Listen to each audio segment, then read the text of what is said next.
o'zi muhtoj bo'la turib, o'zgani afzal bilishlik. Alloh taolo Qur'oni Karimda aytadiki, A'udhu billahi minash shaytonir rojim va yu'thiruna ala anfusihim walau kana bihim khasasa va man yuqa shuhha nafsihi fa ulaika humul muflihun dedi Alloh taolo. Ya'ni o'zlarida ehtiyoj bo'la turib boshqa muhtojlarni o'zidan ustun qo'yurlar dedi Alloh taolo. Maqtayapti, madh qilyapti. O'zlari muhtoj bo'la turib boshqa muhtojlarni o'zlaridan ustun qo'yadilar.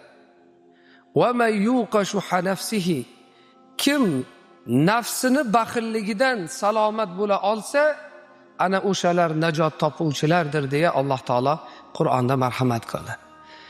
Demak, bu oliy daraja, oliy maqom bu. O'zi muhtoj bo'lib, o'zgani afzal bilishlik. Bugun afsuski mana shu go'zal sifat bizda ozayib ketdi. O'zimiz to'q bo'lib, oshib-toshib isrofgarchiliklarni qilamiz-u, lekin yon qo'shnimizdir, yaqin qarindoshimizdir, kerak bo'lsa aka-uka, opa-singlimizdir, bir burda nonga zor bo'lib turadi, lekin xayolimizni burishiga ham kelmaydi shular. Qarang, payg'ambar alayhisalom nima dedilar?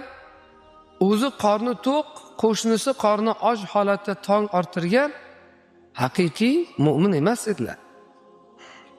Ana iymonni, kamoloti insonni nimaga undash kerak? O'zidan o'zgalarni afzal bilishlikka.